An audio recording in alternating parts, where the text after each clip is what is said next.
آج پوری دنیا کے مسلمان اللہ کا اعلان جنگ مول لے رہے ہیں، اللہ کا اعلان جنگ، اللہ اکبر، اس کے چیلنج کے سامنے کھڑے ہوتے لاشعوری طور پر نظر آ رہے ہیں۔ آپ کہیں گے ایسا بھی کوئی کام ہے سید کہ جس کی وجہ سے اللہ اکبر کوئی اللہ کا اعلان جنگ قبول کرے؟ ہاں، کچھ چیزیں ایسی ہے جس کی بنیاد پر اللہ نے فرمایا جو یہ کام کرے گا میں اس کے ساتھ اعلان جنگ کرتا ہوں۔ اللہ اکبر۔ آپ مجھے بتاؤ مسلمانوں، اللہ جس کے ساتھ اعلان جنگ کرے کیا کبھی وہ عزت کے ساتھ رہ سکتا ہے؟ کبھی وہ سرخروئی کے ساتھ رہ سکتا ہے؟ کبھی وہ کامیابی اور کامرانی کے ساتھ رہ سکتا ہے؟ آج لوگ کہتے ہیں حکمراں ظالم ہو گئے۔ میں نے کہا اللہ کا اعلان جنگ تم نے قبول کیا لاشعوری طور پر اور اس کے سامنے کھڑے ہونے کی کوشش کر رہے ہو، اس لیے حکمراں ظالم ہو گئے۔ آپ کہتے ہیں مسلمان ذلیل ہو رہا ہے۔ میں نے کہا اللہ رب العزت نے جس وجہ سے تمہیں جنگ کا چیلنج کیا ہے تم لاشعوری طور پر وہی کام کرتے نظر آ رہے ہو، اس لیے عزت خطرے میں پڑی ہوئی ہے، دولت۔ اللہ اکبر، اللہ اللہ۔ وہ قوم جو کبھی دولت میں اپنا ثانی نہیں رکھتی تھی، آج اس قوم کے ہاتھ میں بھیک کے کٹورے ہیں۔ آخر وہ کون سی چیزیں ہیں جن کام کے کرنے والوں کے ساتھ اللہ اعلان جنگ کرتا ہے؟ میرے پیارے آقا علیہ السلام کے پیارے دیوانوں، آج جب وہ ان چیزوں کو گناتا ہوں، ایک تو بہت مشہور ہے جو آپ نے بار بار سن رکھا ہے، میں اس پر زیادہ تبصرہ نہیں کروں گا۔ اللہ کے رسول علیہ السلام نے فرمایا، اللہ فرماتا ہے جو میرے ولی سے عداوت رکھے، اللہ اکبر، یہ بخاری شریف کی حدیث ہے، من عاد لی ولی جن، اللہ اکبر، فقد آذنتہ بالحرب، کہ جو میرے ولی سے عداوت رکھے میں اس کے ساتھ اعلان جنگ کرتا ہوں۔ اللہ اللہ۔ اب یہاں کیا ہے؟ اللہ اکبر، لوگ اللہ والوں سے عداوت رکھتے ہیں، لوگ اللہ والوں سے دل میں کینہ رکھتے ہیں۔ اب آپ سوچتے ہیں مخدوم ماہمی کے لیے تو کینہ نہیں ہے، ذرا دھیان کرنا، اس حدیث پاک کو آپ نے بار بار سنا ہوگا۔ اللہ اکبر، میرے آقا صلی اللہ علیہ وسلم کے دیوانوں، مخدوم ماہمی کے لیے تو کینہ نہیں ہے، غوث اعظم کے لیے تو کینہ نہیں ہے، غریب نواز کے لیے تو کینہ نہیں ہے، لیکن آپ سے کہتا ہوں یہ وہ اللہ والے میرے بھائی جن کے اللہ والے ہونے پر دنیا متفق ہے، لیکن اور پھر بات یہ ہے لوگ اپنے سے پہلوں سے بھی کینہ نہیں رکھتے عام طور پر، اور اپنے بعد والوں سے بھی نہیں رکھتے۔ عام طور پہ کینہ اور دشمنی اس سے ہوتی ہے جو اپنے معاصرین ہوتے ہیں، جو اپنے ہم عصر ہوتے ہیں، ہمارے ساتھ اٹھتے اور بیٹھتے ہیں۔ اللہ اکبر۔ اور یاد رکھنا اللہ والا صرف وہ نہیں ہے، اللہ کا ولی صرف وہ نہیں ہے، اللہ اکبر، جو ہوا میں اڑتا ہو، پانی پہ چلتا ہو، مردوں کو زندہ کرتا ہو، یہ ساری کرامتیں اپنی جگہ ہے۔ وہ بندہ جو ایمان لانے کے بعد سنت مصطفیٰ پر عمل کرے، شریعت پر ڈٹ جائے، وہ بھی اللہ والا ہے۔ جو اس سے دشمنی کرے گا اللہ اس کے ساتھ اعلان جنگ فرماتا ہے۔ آج دیکھیے حضرت سیدنا امام جعفر صادق فرماتے ہیں میں جس مسلمان سے ملتا ہوں یہ سوچ کے ملتا ہوں کہ یہ اللہ والا ہے، یہ سوچ کے ملتا ہوں کہ یہ اللہ والا ہے، اس لیے کہ کسی کی پیشانی پہ تھوڑی لکھا ہے، بلکہ یہ بھی آپ کو بتا دوں کبھی کبھی اللہ والا میں کھانے میں بیٹھا ہوتا ہے، لوگ اس کو شرابی کی شکل میں دیکھ رہے ہوتے ہیں اور وہ لوح محفوظ پر اللہ کا ولی لکھا ہوتا ہے کہ آپ نے نہیں دیکھا بشر کو لوگ میں کھانے میں دیکھ رہے تھے اور لوح محفوظ پر وہ اللہ کے ولی لکھے ہوئے تھے۔ یہ ہے کہ نہیں ہے؟ تو لوگ آج کل ایک دوسرے سے دشمنی کرتے ہیں، کسی کی پیشانی پہ نہیں لکھا کہ کون اللہ والا ہے، اس لیے جو اللہ کے ولی سے عداوت کرے، اللہ کے ولی سے دشمنی کرے، اللہ اس کے ساتھ اعلان جنگ کرتا ہے۔ اس پر زیادہ کوئی تبصرہ نہیں کرتا، لیکن ایک بات یہ بھی کہہ دوں، یاد رکھنا اللہ والوں سے جو دشمنی کرے، ان کی بے ادبی کرے، اللہ ان کے گھروں میں عیبی بچے پیدا کرتا ہے، اللہ ان کی نسلوں میں عیبدار اولاد پیدا فرماتا ہے۔ اللہ اکبر۔ اللہ ہم سب کو اپنے نیک بندوں کی مخالفت سے بچائے۔ ایک بات یہ بھی کہہ دوں، انہی اللہ والوں میں یہ علماء بھی ہے، مسجد کے امام لوگ بھی ہیں۔ ہاں، لوگ سمجھتے ہیں کہ جو قبرستانوں میں بیٹھ کر کے گانجا چرس پی رہے ہیں، گنجڑی چرسی ہے اور اٹھ پٹانگ باتیں کرتے وہ اللہ والے ہیں؟ استغفر اللہ، نہیں۔ سرکار خواجہ بندہ نواز کے سدراس بلند پرواز شہباز دکن فرماتے ہیں، کیا فرماتے ہیں؟ فرماتے ہیں میں نے طریقت کی اور حقیقت اور معرفت کی باتیں ہر ایرے گہرے کو کرتے ہوئے سنی. کون کہہ رہے؟ بندہ نواز، اپنے وقت کے صوفیہ کے سردار. طریقت کی، حقیقت کی، معرفت کی باتیں میں نے ہر ایرے گہرے کو کرتے سنی، لیکن شریعت کی بات میں نے صرف اللہ والوں کو کرتے سنی. یعنی اللہ والے شریعت کی بات کرتے ہیں، اس لیے کہ آپ حقیقت، معرفت اور سیر اللہ، سیر من اللہ، سیر فی اللہ، یہ سب تو کوئی کتابوں میں لکھی چیز نہیں ہے. تو ایک بندہ اس میں بے وقوف بنانا آسان ہے. اس لیے آسان ہے بے وقوف بنانا کہ ایک بندے نے ساری زندگی بکری نہیں دیکھی یا ہرن نہیں دیکھی. کوئی بکری دکھا کے کہے یہ ہرن ہے، تو آپ نے تو دیکھی نہیں، آپ کے پاس ثبوت کیا ہے؟ تو آپ تو مان نہیں لیں گے. تو ایسے ہی طریقت، حقیقت، معرفت کی باتوں میں دھوکہ کھا جانا آسان ہے، لیکن شریعت کی بات میں دھوکہ نہیں کھایا جا سکتا. کیوں؟ اس لیے کہ شریعت قرآن اور سنت کے اندر بالکل واضح لفظوں میں موجود ہے، اس لیے اس میں کوئی دھوکہ نہیں ہے. اور جو شریعت پر قدم رکھ کر کے چلتا ہے وہی ساری منزلوں کی طرف جاتا ہے. تو یاد رکھنا، لوگ ان لوگوں کو اللہ والا سمجھتے ہیں جو کبھی مسجد میں نہیں آتے، اور جس امام کی نماز تکبیر اولا سے 5 وقت ہو رہی ہے اس کو کچھ نہیں سمجھتے، باقی سب کو سب سمجھتے ہیں. کتنی حیرت کی بات ہے میرے پیارے آقا علیہ السلام کے پیارے دیوانوں. اس لیے یاد رکھنا، اللہ والوں سے جو دشمنی کرے اللہ ان کے ساتھ اعلان جنگ فرماتا ہے.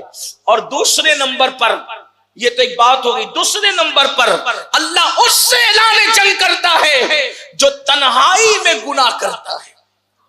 آپ دیکھو 99% لوگ اس امت کے، اگر میرا حسن ظن صحیح ہے تو 99% لوگ اس امت کے تنہائی میں گناہوں کے اندر مبتلا ہیں.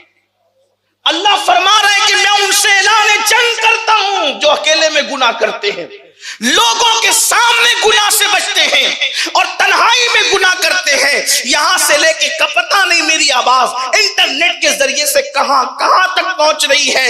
ہر آدمی سوچے مجھے نہیں پتا، اس لیے کہ میں گنہگار اللہ کا بندہ ہوں. نہ آپ کے دل کا حال میں جانتا ہوں، نہ میرے دل کا حال آپ جانتے ہیں، نہ آپ کی خلوتوں کو میں جانتا ہوں، نہ میری خلوتوں کو آپ جانتے ہیں. مگر یاد رکھنا، ہر آدمی اپنی خلوتوں کو اچھی طرح جانتا ہے، ہر آدمی اپنی تنہائیوں کو اچھی طرح جانتا ہے. یاد رکھو، مسلم امہ کی 99% آبادی تنہائیوں کے اندر گناہوں میں مبتلا ہے، اکیلے میں گناہ کر رہے ہیں. وہ طبقہ جو زانی کہلاتا ہے، شرابی کہلاتا ہے، مجرم کہلاتا ہے، وہ تو تنہائیوں میں گناہ کر ہی رہا ہے. لیکن مذہبی کہلانے والا طبقہ بھی اپنے آپ کو گناہ سے بچا نہیں پا رہا ہے. میرے پیارے آقا علیہ السلام کے پیارے دیوانوں، سوچو، جس قوم سے اللہ جنگ کا اعلان کرے، جس قوم کو اللہ جنگ کا چیلنج کرے، آپ بتاؤ پھر دنیا کی کون سی طاقت اس کو امان عطا کرے گی؟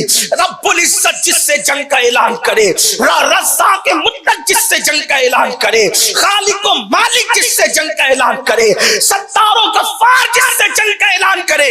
اب مجھے بتاؤ دنیا کی کون سی طاقت ہے جو رب کے مقابلے میں کسی کی مدد کر سکتی ہے؟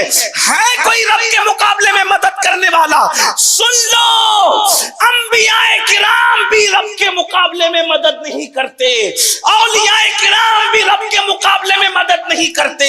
اس لیے کہ رب کے مقابلے میں جو آ جائے پھر وہ اللہ والا نہیں رہ جاتا، خدا کے نیک بندوں کی فہرست سے اس کا نام خارج کر دیا جاتا ہے. یہ جو انبیاء اولیاء مدد کرتے ہیں بے اذن اللہ مدد کرتے ہیں، خدا کے مقابلے میں مدد نہیں کرتے.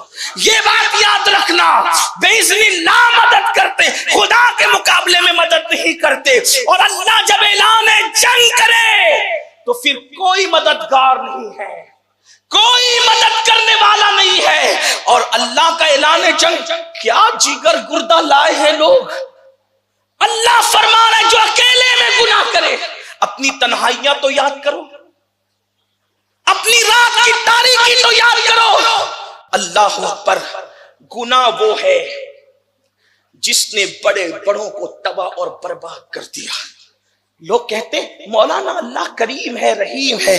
میں نے کہا اللہ رحیم و کریم بے شک ہے، لیکن اس کا رحیم ہونا، اس کے رحیم ہونے کے عقیدے پر، اس کے کریم ہونے کے عقیدے پر اگر آدمی گناہ پر دلیر ہو تو گویا کہ وہ اپنے آپ کو دھوکہ دے رہا ہے۔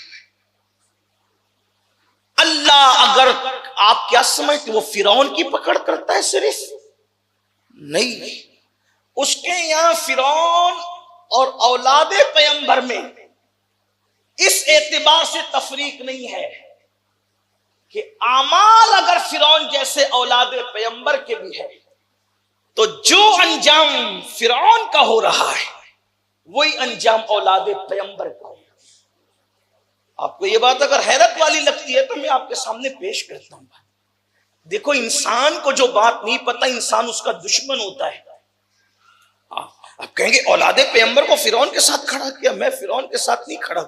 اگر اعمال فرعون والے ہیں اور نسب اولاد پیغمبر والا ہے تو اللہ پاک جو انجام فرعون کا کرتا ہے وہی اولاد پیغمبر۔ قرآن اٹھا کے دیکھ، حضرت نوح علیہ السلام کا بیٹا، اس کے اولاد پیغمبر ہونے میں شک کیا ہے؟ حضرت نوح نے خود کہا تھا اللہ یہ میری آل سے تھا نا وہ بیٹا، اس کے بیٹا ہونے میں کوئی شک ہے؟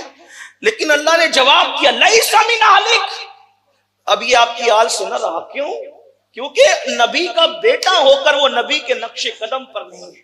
تھوڑا توجہ کرنا، ہم لوگ اس لیے اچھل کود مچا رہے ہیں کہ حضور تو ہماری شفاعت کریں گے قیامت کے دن۔ میں سوچتا ہوں اللہ کے بندو شفاعت حق ہے، اور شفاعت پر ہمارا عقیدہ تو یہاں تک ہے شفاعتی لأہل الکبائر من امتی، کہ میری شفاعت میری امت، حضور نے فرمایا میری امت، میری امت، یہ میری پہ غور کریں۔